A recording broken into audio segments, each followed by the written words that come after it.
Bismillahirrahmanirrahim. Assalamualaikum warahmatullahi wabarakatuh.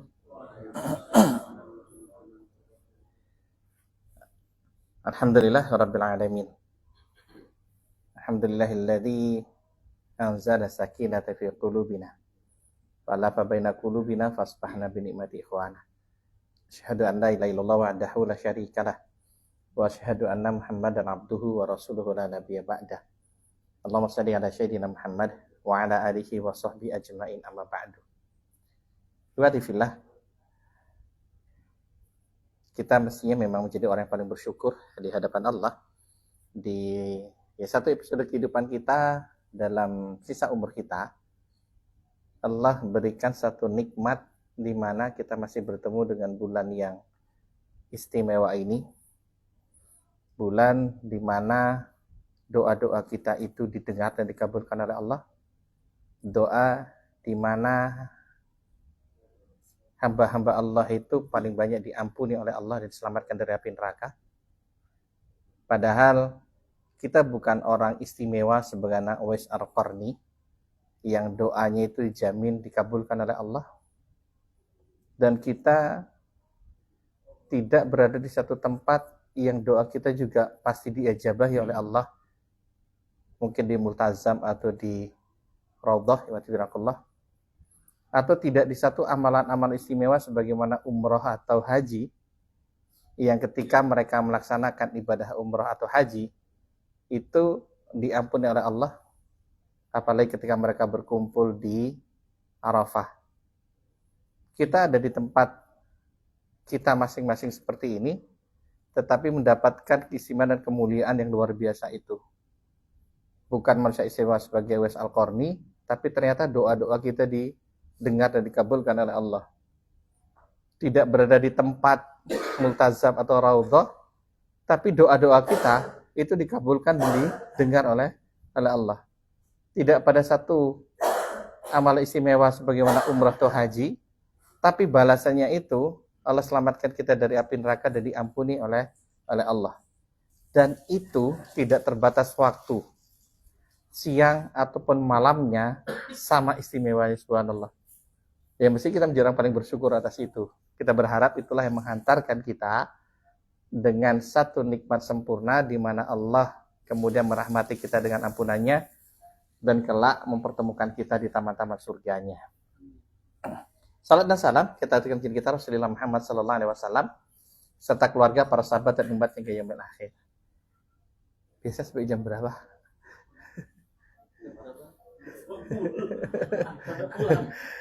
Kalau 2 menit saya paling bersyukur, ya mari kita tutup dengan doa kafaratul majelis.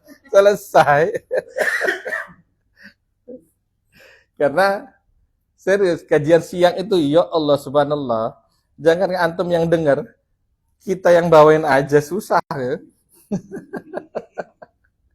Sama-sama beratnya begitu, masya Allah. Karena waktu-waktu seperti ini enak buat ibadah memang. Subhanallah, apalagi di musola seperti ini enak ibadahnya, serius.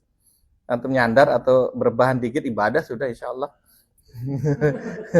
Tertidur dengan sukses. Kan ibadah katanya. Ketiduran orang puasa itu ibadah, subhanallah.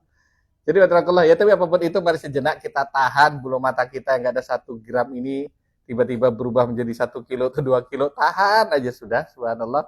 Saya sering sambil bercanda selalu mengatakan, kalau antum-antum kemudian akhirnya tertidur, itu kajian sukses. Kenapa? Majelis ilmu itu menyebabkan turun di dalamnya itu ketenangan. Sukses. Jadi kalau antum tidur, sukses kajian itu sebenarnya. Tenang semua. Subhanallah, hilang semua masalah. Masya Allah. Tapi apapun itu, sekali lagi ayo kita coba sejenak konsentrasi gitu ya. Di waktu-waktu yang sangat tidak baik ini gitu ya, tapi di tempat yang sangat berkah ini begitu. Dibilangin kalau sudah ngisi itu di siang hari seperti ini atau menjelang berbuka, itu waktu-waktu luar biasa itu. Waktu nggak enak semua itu, masya Allah. Nah, begini, saya ingin mengajak begini. ketika bicara bulan Ramadan, kita seringkali bicara mengenai kesalehan sendiri, kesalehan personal kita. Sehingga kita memaksakan diri kita menambah kuantitas dan kualitas sholat kita, menjaga semuanya. Tapi kadang kita lupa mengenai tanggung jawab yang melekat pada diri kita kalau kita telah menjadi seorang ayah. Saya nggak tahu di sini ada nggak bukan ayah di sini. Kalau bukan kalau bukan ayah, saya belok dikit mengenai munakahat begitu.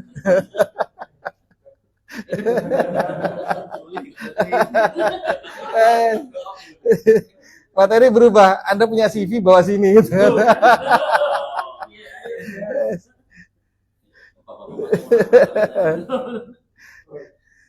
Jadi kita sering lupa pada pasangan kita dan anak-anak kita. Baik anak-anak kita pada usia-usia emasnya, di mana anak-anak kecil begitu yang lucu-lucu, ataupun ketika mereka sudah remaja. Karena sebenarnya Ramadan itu waktu terbaik untuk mengajak mereka terlibat dalam satu momentum untuk melakukan perubahan besar. Sebenarnya karena kita lupa. Akhirnya apa? Ya anak-anak itu, Masya Allah. Kalau di tempat saya itu, rajin anak-anak itu.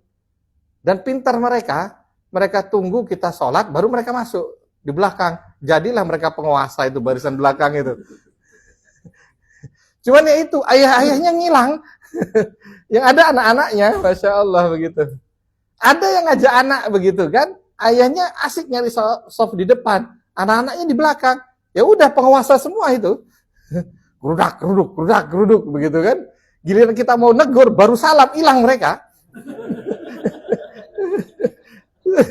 Masya Allah, lebih cerdas mereka. Ini itikaf namanya. Itikaf di tempat saya itu anak-anak tuh banyak.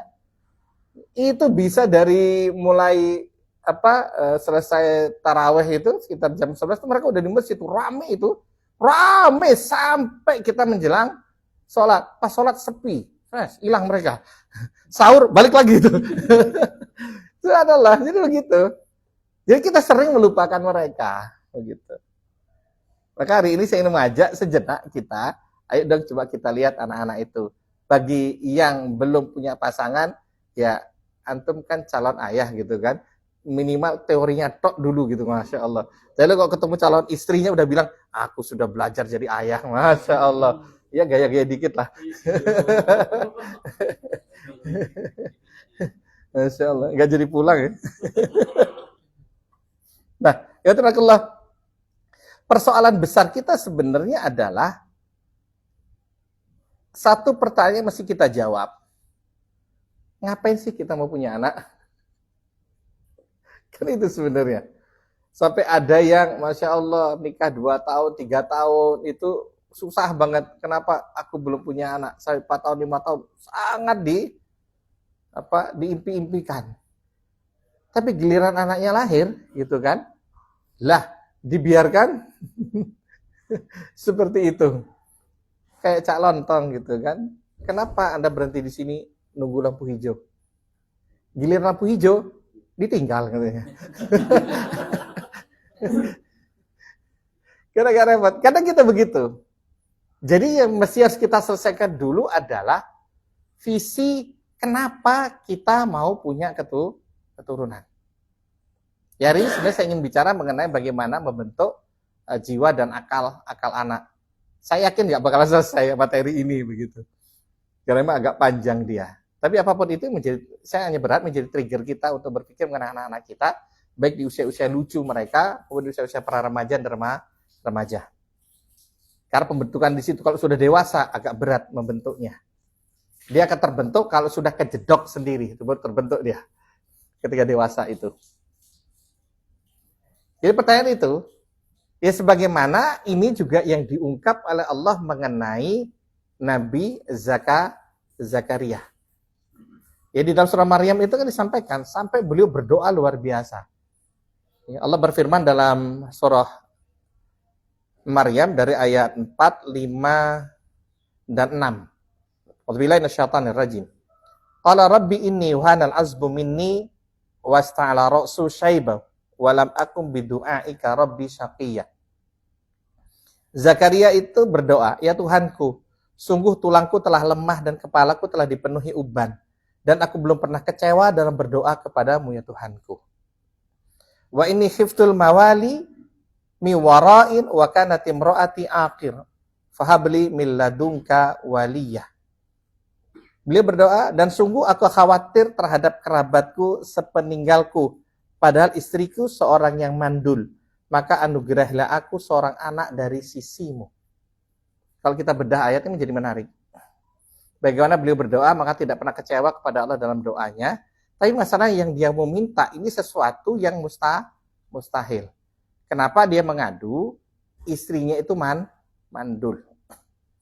Sehingga doanya itu, permintaannya adalah fahabli min ladunka waliyah. Sampai berdoa agar dianugerahkan oleh Allah anak dari sisinya. Di sini dipakai kata-kata min ladunka waliyah.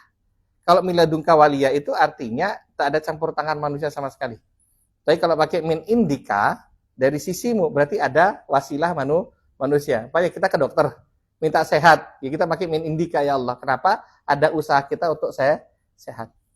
Tapi kalau sudah mentok semuanya, usaha itu, kemudian kita berdoa min ladunka, arti betul-betul kita hanya berharap dari Allah. Nggak ada lagi usaha manusia. Nah, Nabi Zakaria itu berdoa, karena tahu istrinya mandul, nggak bisa lagi usaha manusia ini. Udah ke dokter mungkin bisa, nggak bisa semua. Maka dia berdoa, ya Allah, ini betul dari sisimu permintaannya. Jadi sampai sekuat itu dia mohon kepada Allah keturunan. Anak dari sisimu ya Allah. Nah persoalannya kenapa sampai dia minta keturunan seperti itu? Beliau sebutkan alasannya.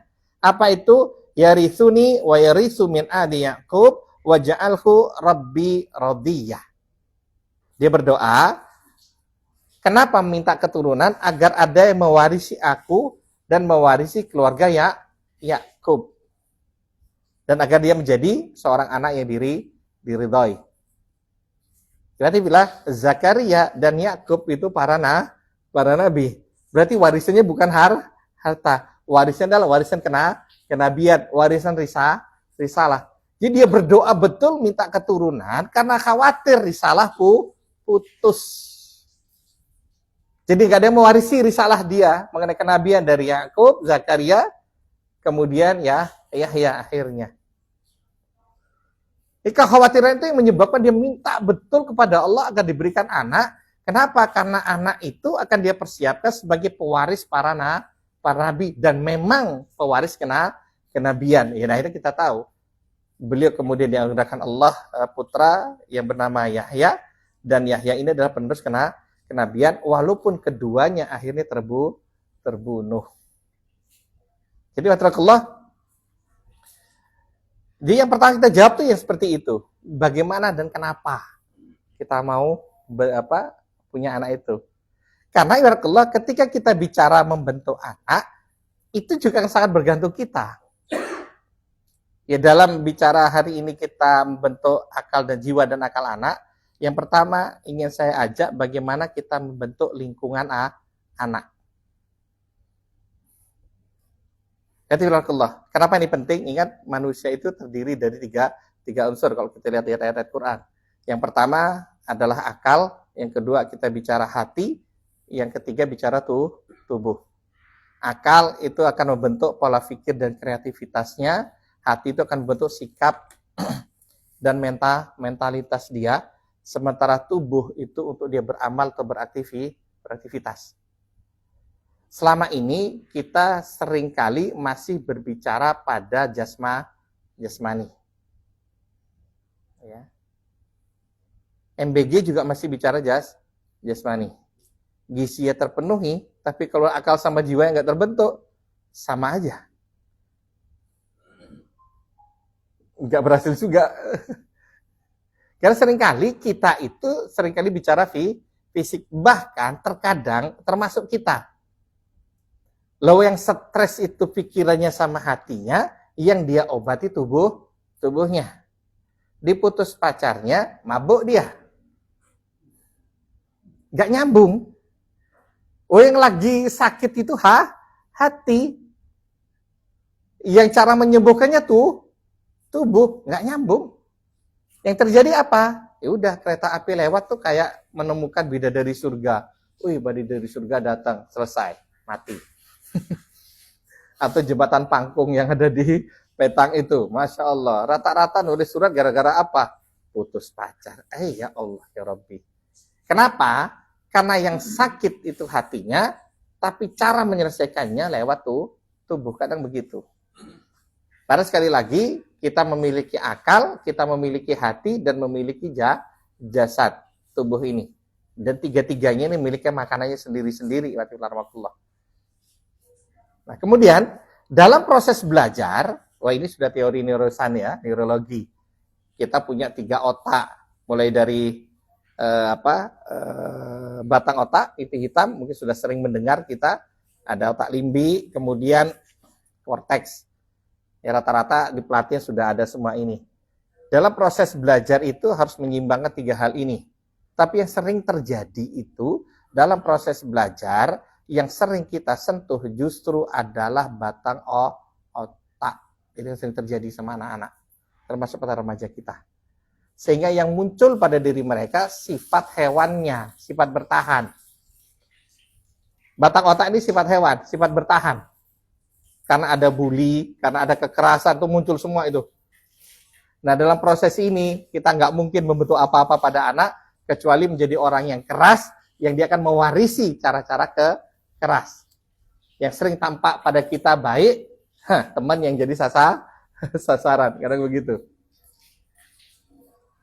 Nah, ya Allah, kalau kita bicara mengenai kepribadian anak nantinya, saya ingin bicara sekali lingkungan anak ini, karena menyangkut bagaimana mereka bisa belajar, bagaimana bisa membentuk, bagaimana mereka menjadi kreatif, bagaimana kemudian hatinya merasa tenang dan aman, akan begitu. Kepribadian anak itu, Allah, ini tidak bicara anak kecil saja, sampai remaja, sama ini. Pertama, pasti bicara faktor keturunan, di genetik. Jangan suruh orang Madura atau orang Bugis bicaranya kayak orang Solo. Gagal Anda. Kalau ketemu orang Bugis, diajak bicara lembut, ujungnya itu mesti keras nanti itu. Naik itu nadanya. Saya orang Bugis soalnya. Mesti begitu orang bilang, marah ya? Enggak. Suara emang kayak begini. Saya punya teman kuliah, itu sekelas orang Solo. Ketika mendengar dia ngomong, kok bisa lembut begini ya? Mungkin karena dia cewek. Pernah tugas sekitar 3 bulan di Solo. Dari penjual gorengan, sampai ini ternyata sama begitu. Anjir mas, faktor genetik. Memang begitu. Ya. Mas Haris nih, udah berapa puluh tahun dia bersama orang Madura ini. Entah dia telah berubah jadi Madura, tapi masih Kediri, saya nggak tahu nih. Karena genetiknya begitu. Nggak bisa dirubah, sudah itu genetik sudah. Tetapi dia bisa diasah, bisa dikendalikan itu bisa. Ya, itu faktor genetik. Yang kedua, Rasulullah, nah ini yang penting buat kita, adalah sesuatu yang anak itu lihat, berarti contoh. Apa yang dia lihat itu akan terjadi. Saya punya cucu, bukan cucu saya, cucu dari kakak, jadi sebenarnya. Sukanya itu ogoh-ogoh. Jadi semua dia beli itu langsung tuh kayak gitu ogoh-ogoh. Ya Allah ya Rabbi, usianya masih TKB. Nah, ibunya nempuh doktoral di Jepang. Tanggal 14 ini dia mau diajak lebaran di Jepang karena musim salju. Biar seneng lah ngeliat salju gitu ya. Tahu apa jawabannya? Setengah seneng, setengah tidak. Loh, kenapa? Seneng ketemu mama. Terus gak ngeliat ogoh-ogoh katanya. Iya, ogoh-ogohnya keluar tanggal 18. Dia baru sadar, dia awalnya seneng. Tapi ketika, udah ngeliat ogoh, iya ogoh-ogoh katanya. Astagfirullah. Tapi ya itu dia, apa yang dia lihat. Jadi Allah terbentuk karena itu. Yang kedua adalah pola asuh di keluarga. Hati-hati. Kami, para pendidik sering menemukan berubahnya sifat anak, entah dia menjadi introvert atau sangat ekstrovert atau suka mengganggu, ternyata diawali dari pola asuh. Berarti ini menyangkut orang tua dan lingkaran satu orang tua, ada bibinya, pamannya, neneknya, semua. Dan terakhir, hati-hati mengenai asisten rumah rumah tangga. Ini ring 1 nih semua nih. Ini akan bisa mempengaruhi. Karena berapa kali juga kita temukan yang jadi orang tuanya adalah, mohon maaf, asisten rumah tangga. Yang seru itu kalau sudah ada bapak, ada neneknya. Mantep gitu. Nenek yang ngomong apa, orang tuanya kemana, bisa seru itu. Pola asuh. Kemudian yang terkelak yang terakhir itu adalah siapa yang menjadi teman terdekatnya. Kalau ini dikatakan oleh Rasulullah, kalau ini, ya kan, almar'u ala dini khalilihi, falyanzur ahadukum may khalilu. Seseorang itu akan mengikuti agama dari teman dekatnya. Maka perhatikan salah satu di antara kalian siapa yang menjadi teman dekat kalian. Ibadillah, kita menemukan pembenar di banyak hal. Bahkan saya sering mencontohkan, kalau kita belajar sejarah Indonesia, kita akan bertemu dengan sejarah Partai Komunis Indonesia. Dengan pimpinan yang bernama DN Aidit. Dipa Nusantara Aidit. Ternyata nama Dipa Nusantara itu bukan nama aslinya. Itu nama yang dia rubah di Jakarta. Nama asli DN Aidit itu adalah Ahmad Aidit. Dia lahir di Belitung. Yang menarik, kalau kita baca sejarah siapa keluarganya, subhanallah. Ayahnya itu adalah pendiri Muhammadiyah di Belitung, coba. Dan dia nyantri di Belitung. Ini santri anak ini. Suaranya bagus kalau baca Quran, kalau kita baca kehidupannya DN Aidit. Tapi akhirnya dia memilih untuk hijrah ke Jakarta. Jakarta itu banyak pergerakan, tapi yang dia pilih pergerakan yang condong kepada ke kiri. Yang dia senangi itu Marxisme, Leninisme, bahkan tokoh sangat dia gandrungi mau jedong RRC, subhanallah. Dan itu mengubah dia, yang ayahnya pendiri Muhammadiyah Belitung, dia seorang santri, menuju Jakarta, hilang kesantriannya. Dan dia rubah nama menjadi Dipa Nusantara Aidit. Ada yang mengatakan nama Dipa Nusantara itu adalah hadiah dari Soekarno kepadanya. Tapi saya ingin mengatakan, coba seorang santri, ayah pendiri Muhammadiyah, berubah karena siapa yang menjadi temannya. Maka saya katakan, membentuk jiwa dan akal anak sangat bergantung yang pertama lingkungan ini. Nah, kita bicara tentang lingkungan ini, bagaimana membentuk lingkungan itu. Kenapa saya katakan tadi Ramadan menjadi bagus? Karena kebetulan kemanapun Anda pergi, suasana Ramadan itu sama. Ketemu wajah-wajah bercahaya, Masya Allah. Kenapa? Karena lemes gak makan-makan gitu kan. Ya kan begitu enak ngajak jalan, takjil di mana-mana, begitu bisa milih. Jadi suasana itu sama gitu loh. Ke masjid ketemu orang tadarus begitu, ada selalu begitu. Suasana itu membentuk satu momentum kenangan di dalam pikiran mereka. Karena lingkungan ini penting. Pengaruh lingkungan itu luar biasa. Saya menemukan dan sampai hari ini masih menemukannya. Contoh, saya punya murid, dia cerdas. Sebenarnya ranking 1, kelas 5 SD dulunya. Ya, di kelas 5. Tetapi saya temukan setiap ujian gitu ya, seringkali konsentrasinya hilang. Kalau di hari biasa, tes biasa, ditanya itu langsung. Cerdasnya luar biasa, cepat dia. Tapi ketika ujian seringkali kalah dengan yang ranking 2. Padahal kok keseharian nilai jauh. Sempat kode terjadi dialog. Kenapa? Takut jawabannya. Tegang karena takut. Kenapa? Kalau saya salah, orang tua di rumah marah. Coba. Anak cerdas hanya gara-gara tekanan dari orang tua seperti itu.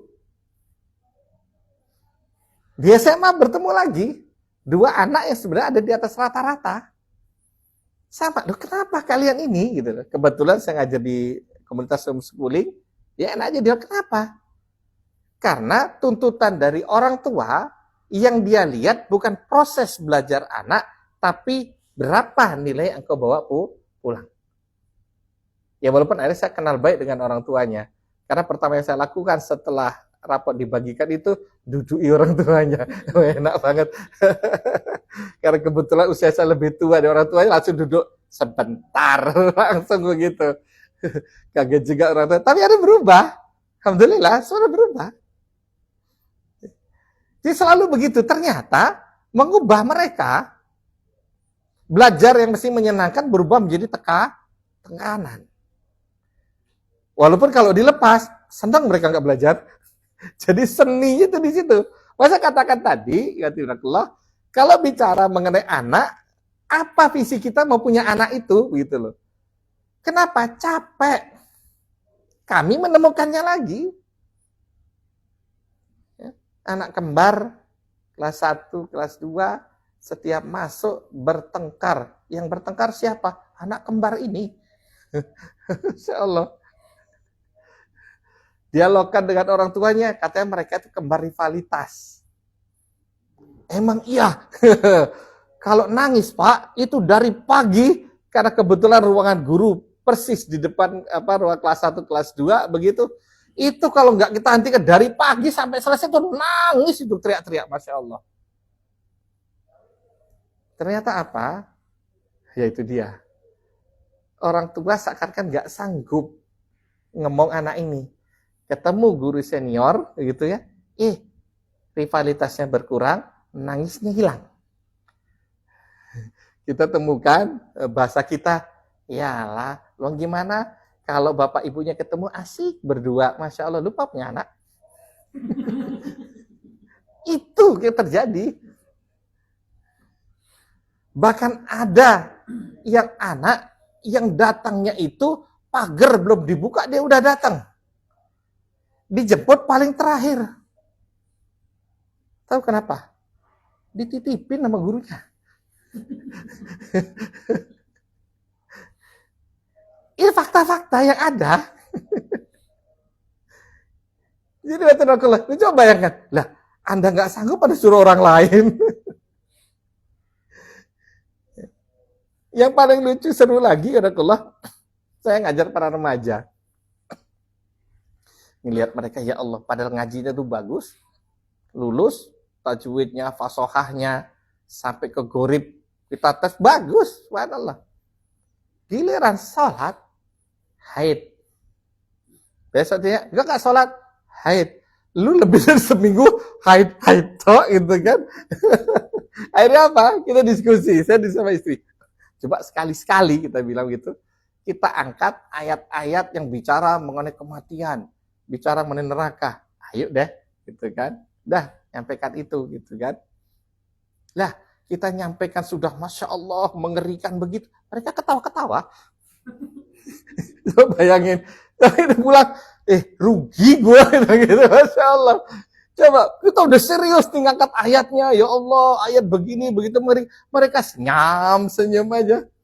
Terakhir kita tanya, kenapa nggak sholat? Lah, Bapak Ibu nggak sholat? Ya Allah ya Rabbi, kita bilang lah, kita mau bilang apa juga selesai. Jadi kalau lingkungan sangat berpengaruh terhadap pola belajar mereka.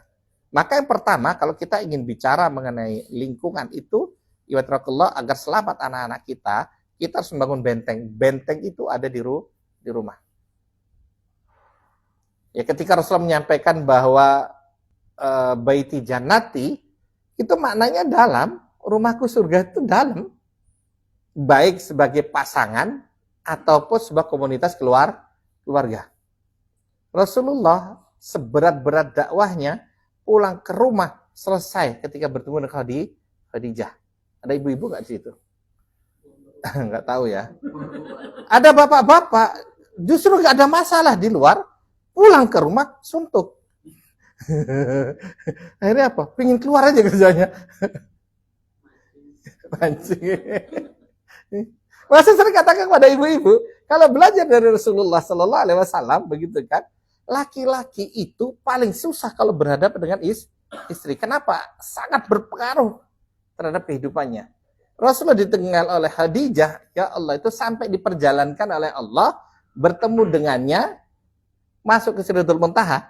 Karena kalau kita bicara ahli sejarah, kalau mengambil hikmah, kenapa diperjalankan itu? Karena salah satunya Rasulullah mengalami tekanan luar biasa, ditinggal orang-orang tercintanya, termasuk istrinya. Jadi cara menghiburnya itu harus bertemu dengan Allah. Makanya istri kalau manyun di rumah tuh susah buat suami itu. Serius. Abot itu. Tapi apapun masalah di luar, ngelihat isi senyum, Masya Allah, segar semua itu. Jadi waktu larmakullah, ini seperti itu. Maka baiti jannah itu begitu. Nah, anak juga begitu mengalami hal yang sama. Apakah dia akhirnya akan menjadi anak jalanan, atau kemudian ada di rumah, sangat bergantung benteng yang ada di rumah. Apa yang ditemukan di rumah? Ibatul arwakullah, apalagi kalau ada rivalitas antara ibu dan bapak. Wih, seru itu. Ini malas nih, nyuruh bapakmu. Wis beres. Udah itu. Aduh. Ini kan begitu rivalitas, gitu kan. Terus dapat kesempatan bapak, tuh kan lihat ibumu, anaknya gitu. Jadi anak itu ladang pertempuran itu. Ya, itu rahmatullah. Tuh kan, udah 1:30. Sampai jam berapa ini? Gak mungkin lah, sampai jam 3 saya nyerah. Wah, bapak-bapak sampai ngantuk-ngantuk gitu kan. Saya sudah ngantuk, ini seret lagi. Ya sedikit lagi, ya kalau bicara ini. Maka yang pertama itu pasti keteladanan, gak mungkin Kak. Ingat, apa yang didengar oleh anak akan rusak hanya dengan sekali dia melihat. Saya sering ngajak permainan, walaupun yang sudah pernah, mesti juga bicara ini. Coba deh, saya ajak Bapak, coba Pak, angkat tangannya begini Pak. Ini begini nih, angkat aja 2 tangan begini. 2 tangan begini, gitu ya. Tarik nafas dalam-dalam. Oke, ingat, dengarkan kata-kata saya ya, dengarkan kata-kata saya. Ingat, kemudian pejam sejenak matanya, bayangkan anak-anak kita. Nafas, nih kalau punya pasangan, bayangkan aja calon pasangannya. Nah, ya, buka matanya. Oke, buka matanya. Nah, Bapak-bapak, subhanallah, dengan wajah anak-anak kita itu, coba sekarang mari kita tempelkan tangan kita di dagu kita. Coba kan? Subhanallah. Tuh kan? Tuh kan? Saya nggak tahu dagu pindah. Ini sering padahal dengan segala macam permainan yang bentuknya adalah bahwa apa yang mengenai keteladanan ini menjadi penting. Berapa kali kita dengar gitu ya. Ya saya bilang dari para remaja, dia dengar kok sholat begini, bahkan hukum sholat saya ngajari fikih, ngambil dari fikih sunnah yang paling gampang gitu kan. Mengenai hukum sholat, bahwa ternyata hukum terberat ada imam menyatakan sampai dia dianggap kafir karena tarkus shalah, begitu loh. Gak mempan nih. Kenapa? Karena dia pulang, yang dia lihat itu gak sholat. Terus Anda mau berbuat apa kecuali cuma berdoa, ya Allah, paling begitu. Itu keteladanan. Makanya keteladanan ini sampai diingatkan di dalam surah As-Saff itu. Ya ladzina amanu lima taquluna ma la taf'alun kabura maqtan indallahi an taqulu ma la taf'alun. Sampai begitu.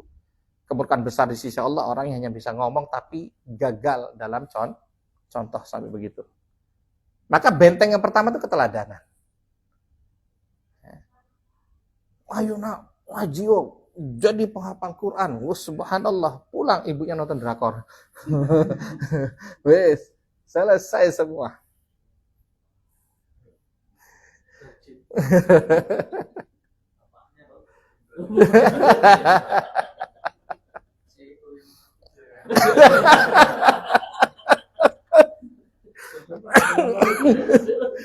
Ternyata dracing itu sampai di mana-mana ternyata. CEO yang menyamar, subhanallah. Ya. Jadi ini pertama keteladanan. Dia harus menemukan itu. Lelahkah kita menjadi teladan? Iya. Sampai Rasulullah SAW menyatakan, gitu, pernah ada satu kejadian, gitu kan, Nabi berkunjung kepada satu rumah. Nah, anaknya itu main kayak orang ganggu Nabi, maka ibunya memanggil dari dalam. Sini anak kayak mau ngasih sesuatu. Langsung Rasulullah memanggil ibunya. Kamu benar mau ngasih atau enggak? Benar ya Rasulullah? Ya sudah. Kenapa? Kalau cuma sekedar agar enggak mengganggu, kemudian kamu mengatakan mau ngasih air yang enggak, itu termasuk kedustaan. Sampai begitu Rasulullah. Hanya karena bicara contoh. Kalau kita lihat penelusuran para imam hadis, kalau saya tak salah siapa ya yang astagfirullah yang melihat dia mencari hadis itu Imam Bukhari ya Imam Bukhari ya, dia mencari ini perawinya, dia lihat satu hari orang ini kemudian kayak mau ngasih makan kepada untanya datang nggak tadi ini kosong. Apa jadi Imam Bukhari? Aku nggak jadi ngambil hadis dia gitu. Kenapa? Untanya aja beri dia bohongnya, apalagi kita. Masya Allah. Sementara kita kan, Masya Allah, janji itu manis begitu, subhanallah. Keteladanan. Kemudian Allah, afirmasi. Ini penting. Bahasa cinta afirmasi itu. Bisa dengan kata-kata, bisa dengan sikap, bisa dengan sentuhan. 5 bahasa cinta yang kita kenal. Nah, kita bahas ya, kepanjangan lagi nanti. Mungkin saya sampai sini karena sudah lewat jam 1:30. Ya ada afirmasi. Afirmasi itu adalah bagaimana kita menyatakan perasaan kita kepadanya. Ini afirmasi. Katakannya dengan kata-kata, kita itu gagal dalam masalah ini seringkali afirmasi.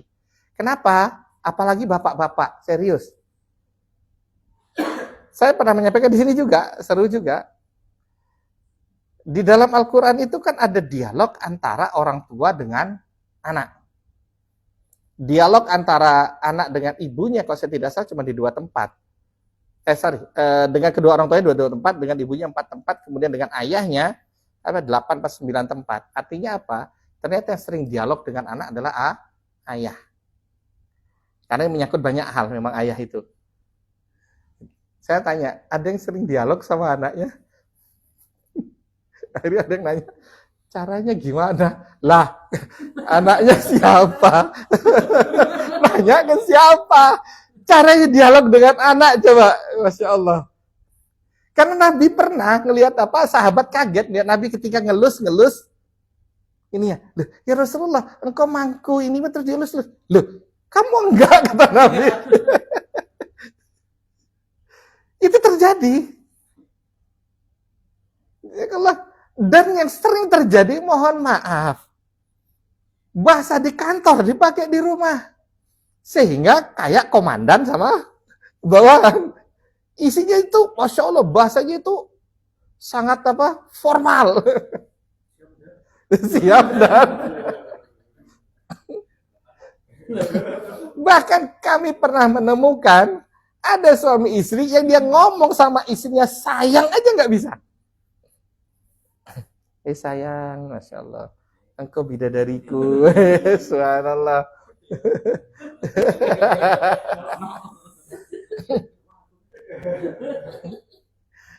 Saya pernah ngisi, bahkan sering ngisi di mahasiswa.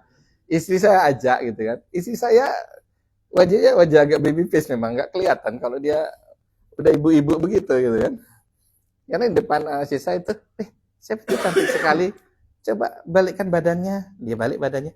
Oh ternyata benar, memang ada bidadari tak bersayap. Gitu semua. Ustaz kok iso ya katanya. Loh, emang Ustaz nggak boleh toh? Ya, informasi itu penting. Pernyataan sayang, pernyataan dukungan, ya. Karena yang sering kita lakukan adalah pernyataan ketidaksukaan. Padahal itu harus imbang. Dalam menegur anak nanti, afirmasi ini penting. Satu, memujinya, baru nanti agak jeglek gitu. Sehingga dia seimbang ininya. Ya dengan kata-kata Allah, puji-puji dia gitu. Kita kadang, anak-anak datang bawa nilai umpamanya 50. Masya Allah, kau pinter kali. Tapi ketika bawa 100, biasa saja, ya. Gitu. Kan gitu kita. Jadi bahasa afirmasi itu penting. Bahkan kalau kita bicara psikologi gitu kan, untuk mengubah anak salah satunya afirmasi ketika dia mau tidur. Oh, kok anak soleh, subhanallah. Terus begitu ketika mau tidur. Karena berpengaruh pada kejiwaannya nanti. Walaupun istri saya sambil ketawa, kita bilang anak soleh gitu kan. Besoknya, seru lagi nih. Tapi ingat, anak-anak itu punya jiwa begitu. Apalagi remaja sekarang. Masya Allah, generasi apa di Gen Z dan setelah Gen Z itu. Alfa, subhanallah. Itu luar biasa. Jadi butuh apa kekuatan tersendiri. Tapi afirmasi itu penting buat mereka. Kita akan mendengarkan ocehan mereka yang dari A sampai Z yang kadang menurut kita mengobot dari gak penting belas sih menurut kita. Tapi ketika kita dengar, senang mereka, Masya Allah. Pada kita, ya Allah anakku, ya Allah. Gitu. Tapi ternyata itu menumbuhkan kedekatan. Sampai akhirnya sesuatu yang paling abu-abu di mereka itu muncul di hadapan kita. Jadi kalau ini menjadi satu yang penting afirmasi. Nyatakan dengan sikap, silakan memberi. Ya, ada anak-anak yang masih, anak saya yang nomor 2, itu kalau saya peluk, kemudian dicium tuh senang dia masih. Anak saya nomor 3, baru saya datang, udah lari dia itu. Masing-masing punya cara sendiri. Itu mereka, subhanallah, unik-unik memang. Ya. Jadi kenapa ini penting yang afirmasi ini? Kalau untuk membentuk mereka, kegembiraan itu akan mempunyai kesan yang sangat mengagumkan pada diri anak. Ingat yang akan sering diingat oleh anak kita, baik dari kecil maupun sampai remaja adalah sesuatu yang paling buruk dan sesuatu yang paling menyenangkan. Saya kalau ditanya itu kan, kami bersaudara berlima, tanya deh, peristiwa apa yang paling Anda ingat mengenai ibu Anda atau ayah Anda? Nah, kami ini dibesarkan di era kolonial nih. Langsung diingat sama ibu, kalau giniin kita, itu nyubit, kita bilang. Kalau sekedar nyubit, enak, kita bilang. Nyubitnya itu cari paha dalam. Tarik, putar. Mau coba, rasakan. Tarik, putar, kit, gitu. Wih, ya Allah. Itu dia. Jadi ingat peristiwa yang paling buruk dan peristiwa yang paling menyenangkan. Peristiwa yang menyenangkan ini yang sering kita lupa membangunnya karena proses belajar datang dari peristiwa yang menyenangkan. Saya punya murid, saya pindah ke Maroko. Jadi ketika dia SD, kerjaannya itu benturkan kepalanya ke tembok. Aku bodoh, aku mati saja begitu. Ya Allah. Setelah kita cek, dia mengalami bully secara verbal yang melakukan gurunya. Bodoh lah segala macam. Ketika dia SMP, saya ngomong kepada orang tuanya, ini anak tidak saya ajari apa-apa. Saya ingin mengubah persepsi bahwa belajar itu menyenangkan. Akhirnya cuma duduk, bengong, kadang pergi segala macam. Akhirnya terjadi lapor kepada orang tuanya, gurunya enak katanya. Insya Allah. Padahal sama aja kita bilang kita juga enak, soal ngajari dia susah juga gitu kan. Tapi akhirnya begitu. Jadi mengubah persepsi dia. Dan itu gak mudah. Kan ternyata di suasana gembira itu akhirnya muncul itu. Nah, satu kata kunci untuk mengubah mereka, ingat, masuki dunia mereka, sesuaikan dengan bahasa mereka, baru perkenalkan dunia kita kepada mereka. Baru tarik ke dunia kita. Yang terjadi, kita belum masuk dunia mereka, kita paksa mereka ikut dunia kita. Kenapa? Karena kita merasa telah melakukan dan merasakan pengalaman lebih dulu. Sehingga muncul rasa khawatir kan? Nanti begini. Terus kamu di sini aja deh, SMA-nya ke sini saja deh. Kenapa? Karena dia merasakan. Tapi anak-anak itu, dia nggak ngerti. Para remaja itu nggak ngerti. Ada, saya punya murid pengalaman begitu. Akhirnya Pak milih ini, sebenarnya kamu ingin milih yang mana? Pinginnya itu terus, tapi orang tua pingin yang itu. Coba, sudah. Kenapa? Ya, seringkali itu bukan cita-cita anak, tapi cita-cita orang tua yang nggak kesampaian, diwariskan kepada Anaknya itu yang terjadi. Ya kalau mungkin itu dulu, ya bentuk benteng, gitu ya. Yang pertama, ayo keteladanan. Yang kedua, afirmasi, belajar berdialog dengan mereka, hargai usaha mereka. Ketika kita menghargai usaha mereka dan ketika kita menegur kesalahan mereka, mereka akan bisa terima. Tapi ketika kita bisa menegur tanpa menghargai usaha mereka, baik dengan kata-kata, baik dengan sentuhan, baik dengan hadiah, apapun itu, maka akan terjadi kita ada di kutub yang satu, mereka ada di kutub yang lainnya. Karena mereka merasa kita adalah rivalnya, kita adalah musuhnya. Apalagi anak-anak sekarang itu jauh lebih bahasa terbuka dan jujur. Itu langsung kita emosi, pikiran mereka jujur dimarahi. Sekalian aja bohong aja. Mungkin itu yang bisa saya bagi di bulan Ramadan ini. Sekali lagi, suasana Ramadan sangat bagus dalam pembentukan jiwa mereka. Sangat bagus untuk akal mereka. Allah yang mudah-mudahan keberkahan. Karena memang Allah menyampaikan keberkahan dan rahmat pada bulan ini. Dan memang ini adalah bulan di mana kita bisa kembali melihat diri kita lebih jernih lagi. Kita bisa melihat keluarga kita dan anak-anak kita lebih baik lagi. Ajak mereka untuk sama-sama menuju sesuatu yang lebih baik. Mohon maaf atas kesalahan. Assalamualaikum warahmatullahi wabarakatuh.